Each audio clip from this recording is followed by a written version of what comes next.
So what do we want to talk about right now? Well, Computex 2021 has just, I think, started. It feels like we're in the midst of that. I think the keynotes have been given by some of the, I'd call them the big three, Yeah. AMD, Nvidia, and Intel. And this is a first for me. And it's a first because I'm probably going to end up saying, well, who won Computex 2021? And usually, Yeah. that nonsense you reserve for E3, really. It's just Hmm. this throwaway. But obviously the keynotes were given by the individual companies, and I kind of want to go into each kind of like keynote and just basically look at the information we were given, some of the hot news or lack of hot news, I should say, in some cases, yeah, Yeah. and get into the weeds of that. Let's start off with AMD. Yeah. So, just a summary of what AMD, delivered in their keynote. First point, they talked about APUs that were going Hmm. out for the DIY market based on Zen 3 with integrated Vega graphics, but with a quite a massive 2 gigahertz clock. They Yeah. also talked about 6000 series laptop graphics, Hmm. Hmm. 6800M, 6700M, and 6600M. Yeah. Yeah. Yeah. Yeah. They talked about AMD Advantage laptops, and I did say, I think in a previous podcast, that it would get interesting once we got AMD graphics with AMD Yeah. CPUs, and it has.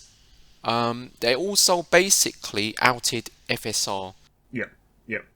their alternative. I'm not going to call it, a direct like-for-like competitor, but certainly their alternative to DLSS. Yeah. And actually, that basically going to be available on the 22nd of June. So, in my view, a lot sooner than I thought it was going to be, based on other interviews I kind of had heard. Mm. Interestingly, works with a breadth of graphics cards, not just AMD graphics cards. Yeah. And Yeah. last but certainly not least, Vcache, which I think is V for vertical. It's this basically 3D stacking technology, packaging technology, and basically they've got prototypes running based on the latest kind of Ryzen chips. Yeah. Yeah. That looked, certainly very, very impressive. Let's get into this. I mean, Mm. APU wise, I don't think there's really a lot to talk about here. I think these APUs were already with the OEMs and the pre-built. Great that they're available for the DIY market. Yeah. Certainly good considering the market as it stands, where it's more or less impossible to get a decent graphics card for a fair price. Yeah. Yeah. Likewise for the CPUs. So that's out.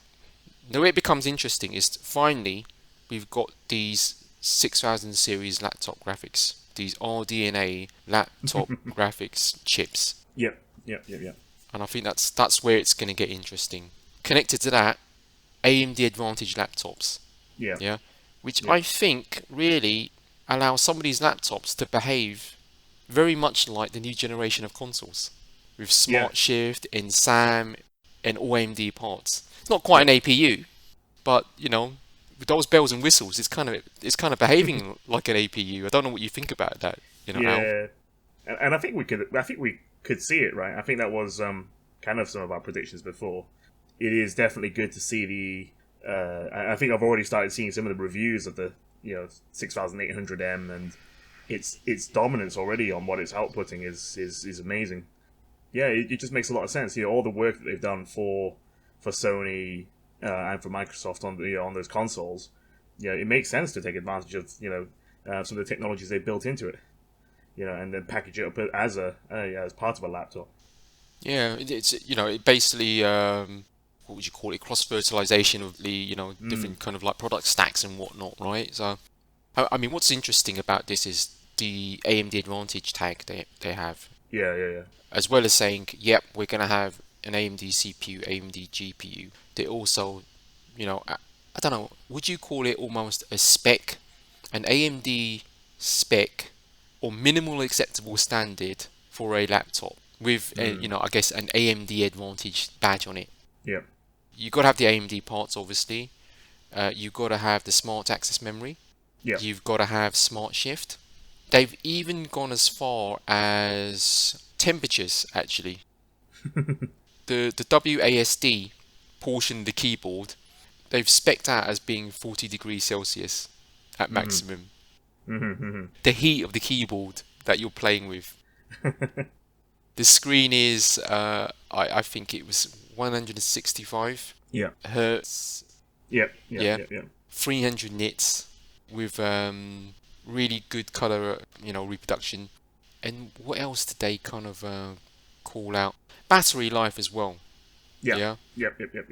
The Asus laptop badge with AMD Advantage has 11 hours of Yeah. battery life, and it's actually the same one you have, Al. Yeah. Exactly. They're gonna release the G15, I think, first, and Correct. it's a compelling package. And yeah, I mean, yeah, exactly. I mean, AMD already had, the sort of the smaller form factor chips already. You could see it was pulling ahead in terms of efficiencies, and if it can pull less power and then resultantly better, battery life and the heat output, that is perfect for what a laptop needs, right? In that small form factor, it felt like it was an inevitable thing based on what was happening. We just needed to see the results of, what the AMD graphics cards could actually do on a mobile setup. Yeah, I mean it's going to be an interesting remainder of the year for kind of AMD laptops. Yeah. I'm hoping there's going to be a bigger uptake of maybe kind of AMD Advantage. Yeah. When it's all said and done, the market is still, I would say, varying towards Intel and Nvidia configurations rather than AMD CPUs paired with a different sort of GPUs, or obviously in this case all AMD. Yeah. You'd like to see the numbers ramp up from that perspective, and I've kind of also heard they're kind of priced quite competitively. They're quite good. I think I've seen a few pre-orders for the 6800 one, which is quite pricey. But then I think the 6800 is competing with the 3080. So actually, when you look at it in that light, it's very competitively priced. But again, I suspect AMD are selling the more pricier ones first, whilst they can. With the market being as strangled as it is, then then the 6700M, 6600M, etc.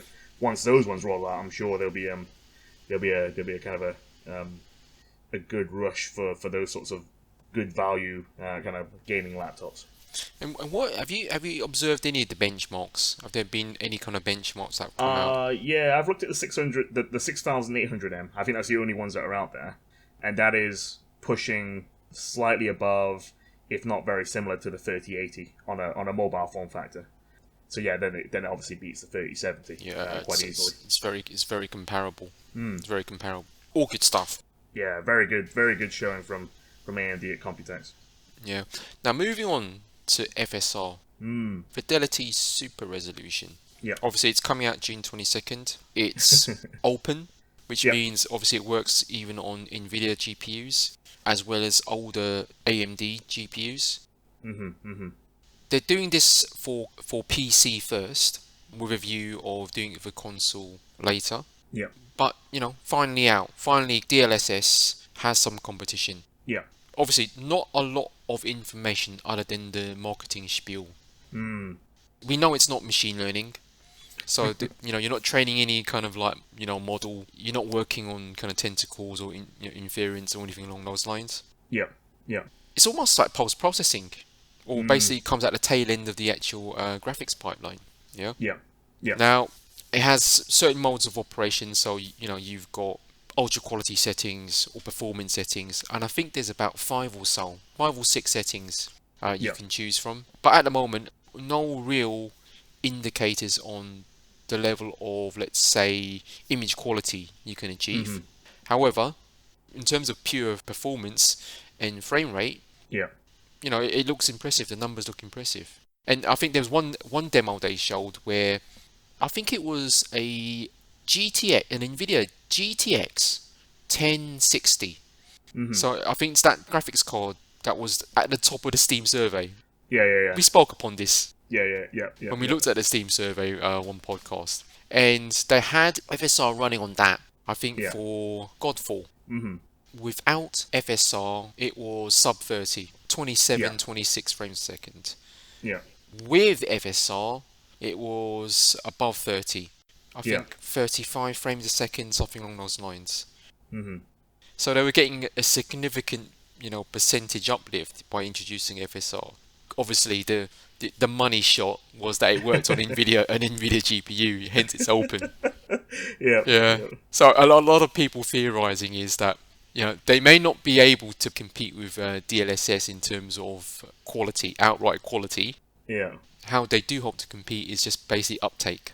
yeah, yeah, Because you know what? Machine learning, what is that? You have to train your model, whatever it is, and then only after that can you basically run it along on the graphics on the GPU using those tensor cores for inference and whatever else. yeah, So, yeah, yeah. it's quite a substantial piece of work.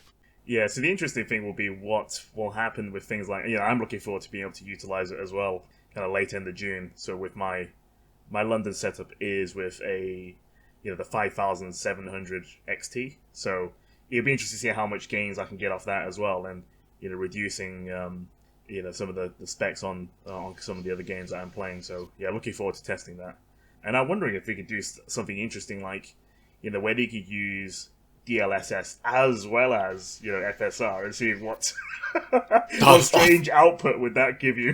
That would be an interesting kind of science experiment. I'll give you that. I don't know what it might do to the image, but I mean, like, it might be a kind of interesting science experiment. Yeah, because actually, I don't know how that would work. Yeah, because unless you feed the output of one into the other, it would feel like it doesn't. It's like independent. Then it just wouldn't. You imagine the output would be, okay, we'll apply DLSS and then we'll apply kind of FSR. And if FSR is at the tail end of the graphics pipeline, well, Yeah. okay, the image looks exactly like the DLSS one. No change. Yeah, we'll leave that to Digital Yeah, Foundry to play with. exactly.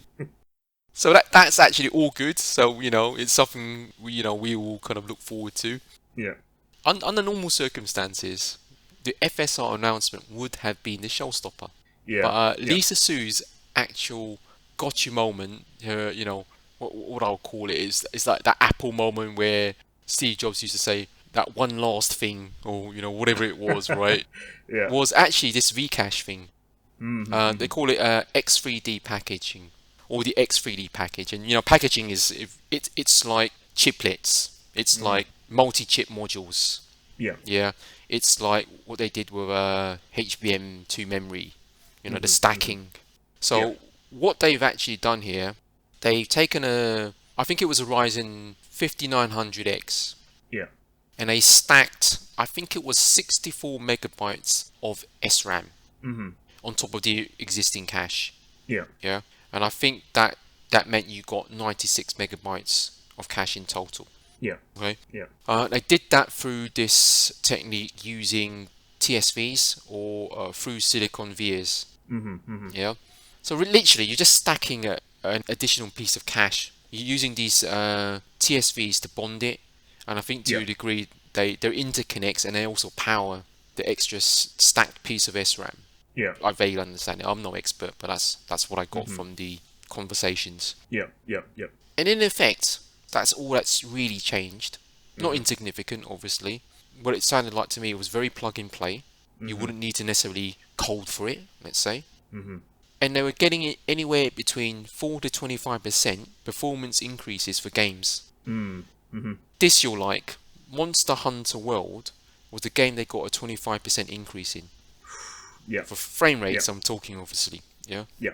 Which gets me thinking that instead of, let's say, a kind of Ryzen 3 Plus, whatever they want to call it, yeah, with bumped up kind of clock speeds or better bin chips, they could just release this a version of their existing chips, basically with some of this Vcache stacked on top of it. Yeah.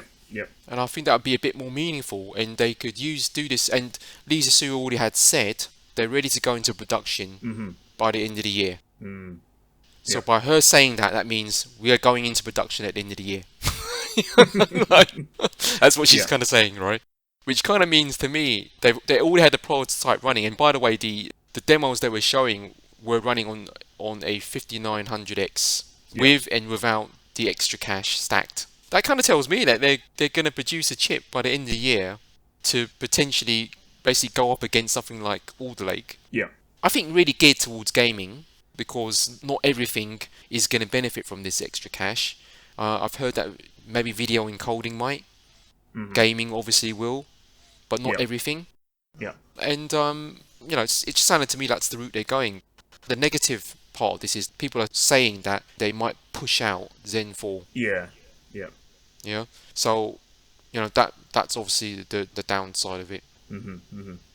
And did I say Ryzen 3? I think I did I use think you did Ryzen say 3. Ryzen 3. Yeah. I meant Zen 3. Yeah. Zen 3 and Zen 3 Plus. Yeah. Yeah, so just to correct myself there. Yeah. So, that for me was the biggest piece of news. Yeah. The just one more thing moment I really want to say that Lisa Su kind of delivered, which is very kind of, Apple-esque. But I guess they all do it, that way. Yeah, well, they've got an advantage, and if they can keep dropping these extra moments and stuff, surprises. Then, Yeah, they then, just keep pushing it out, don't they? I mean, they just keep pushing it out.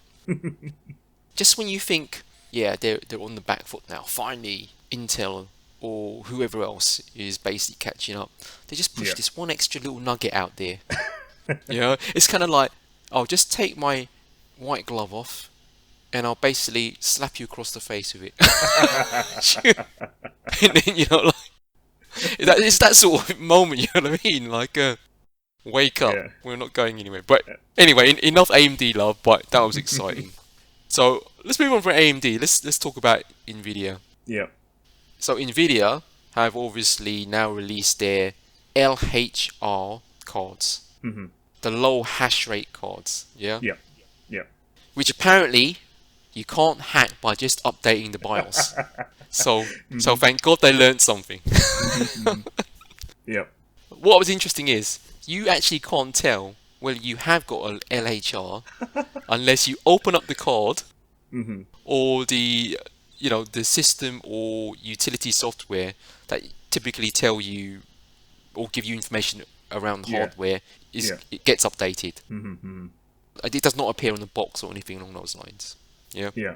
But at least they've, in a way, kept to their promise. Yeah. Yeah. Yeah. But I hear it's really useful to combat Ethereum, like mining more than anything else. I don't know. I think all this stuff now putting in place, it doesn't matter. That whole market's crashed anyway. I don't. Yeah, that's the irony of it all. I mean, it's actually kind of like going through the cycle, isn't it? Yeah, the viability of doing the mining, I've not rechecked, but I'd imagine with the drop, and I'll see how far I've not kept up to it maybe in the last week or so, but even if you looked at the amounts that it dropped, a good 20, 40, 50%, it kept dropping day on day or when I was looking, but whether it's still cost viable to do the mining versus your CPU, your GPU cost plus all the electricity cost that you need to actually go and do it. So yeah, I don't know if anyone's reassessed it yet, but at some point, maybe there's gonna be a flood of GPUs on the market onto eBay. That's gonna happen. There's no doubt about that. I mean, there is a flood of GPUs on eBay, but it's not because of a mining crash. Yeah. Yeah. So that was one piece of news. Moving on for that, I mean, in terms of the gaming and PC enthusiast kind of world, it's really that the RTX 3080 Ti is coming or come, and also obviously the RTX 3070 Ti. Yeah. Let's just talk briefly about the specs. So 3080 Ti, 12 gigabytes of 6x RAM, GDDR6X, versus 24 gigabytes for the 3090.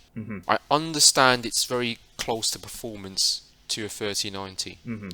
Very, very close. Yeah. But just less VRAM. In terms of MSRP, 3080 Ti 1200. Yeah. 3090 1500. Yeah. Obviously MSRP doesn't mean a lot, but if the world was in a better place, you're talking about a delta of 300. Yeah. Yeah. So for me, looking at the comparison between the Ampere graphics cards that Nvidia put out, that's not bad value in reality. When you just look at it objectively. Yeah. Yeah. Yeah. However, if you're not, Yeah. and you basically think you look at the history of all of this, you think, okay, 3080 Ti 1200, yeah, that's how much I got a drop for that. Yeah. 2080 Ti, man, that was 1,000, and that was difficult to swallow. Yeah. The 1080 Ti, that was 700. Yep. They've almost doubled it.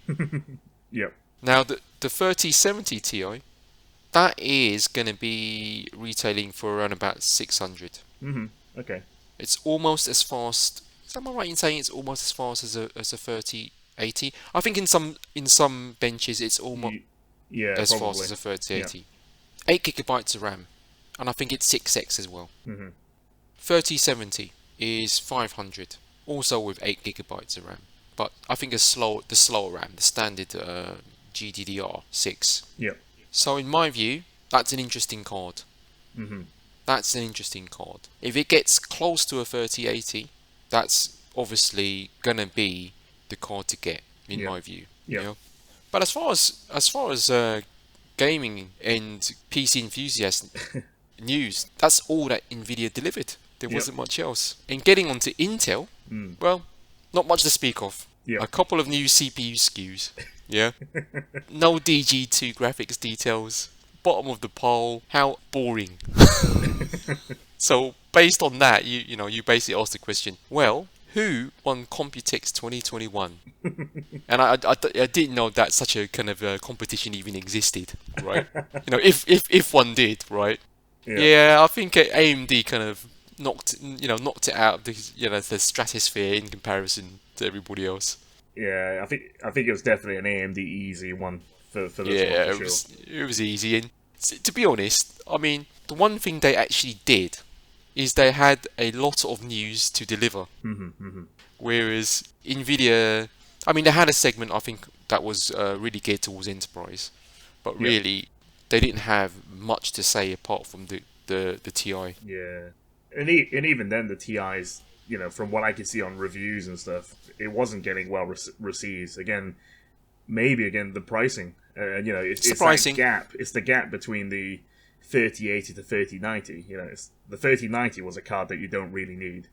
Then the question becomes, do you need a 3080 Ti? Yeah. Well, if you could imagine that if the 3090 was priced at between 1200 to 1300, Mm, and the 3080 Ti came in around about 900 to 1000. yeah, I mean, don't yeah, get me wrong, that's still a staggering amount of money to pay for a GPU. mm, Yeah, but that would have been a bit more palatable. yeah. And I guess it probably is a bit early days still anyway. But what I always like to see is those cost per frame. And Yeah, I think hands down, 3070 was the leader on the previous kind of setups. So whether the 3070 Ti takes that new crown or not, or whether it still stays the 3070, is still TBC. I think until all the reviews have kind of come through. But I think they just expect the 3080 Ti to not be anywhere near those sorts of levels that they had on the other ones. yeah, yeah. I mean, the 3070 Ti is going to be about what 20% more, more expensive Yeah, than so that means it the needs to at base least 3070. Yeah, it needs to output at least 20% more frames, or at least in terms of speed across a number of games. And if it can do that, then maybe it will take the crown. yeah. I But mean, it will will it? really depend. Yeah, will it is the question. I mean, the thing is, again, the pricing would have been a bit more palatable had, let's say, the 3070 come in with 12 gigabytes of memory. Yeah, Yeah, yeah, then probably would have been a bit more. I don't know. Probably would have been a bit more useful as a creator card as well. yeah, And then 3080 Ti, 16 gigabytes. But I think the 6x memory they have is either expensive, and I also hear quite power hungry. mm, So, mm, I guess there are limitations around that to what they can yeah, do with it. Yeah, it is what it is. I mean, it's good these cards are out there. Then we can stop speculating whether there's going to be a new series of Tile TI, graphics GPUs, and whether, the RTX kind of like Ampere range is going to get a refresh. There yeah, it is, here's your refresh, and just move on from that. yeah. Indeed. But somehow I don't think I'm going to be able to get a 3080 Ti that fits in my ITX case though. I mean, I'm just assuming it's a bit too power hungry and it's a bit too kind of like it's a bit too much of a kind of a heat generator. But let's see. Yeah, yeah. Okay, Al. So that's Computex done. AMD clear winners. Hooray for the AMD fanboys. Team Red 1-0, as it were. Right. So let's move on to our next topic.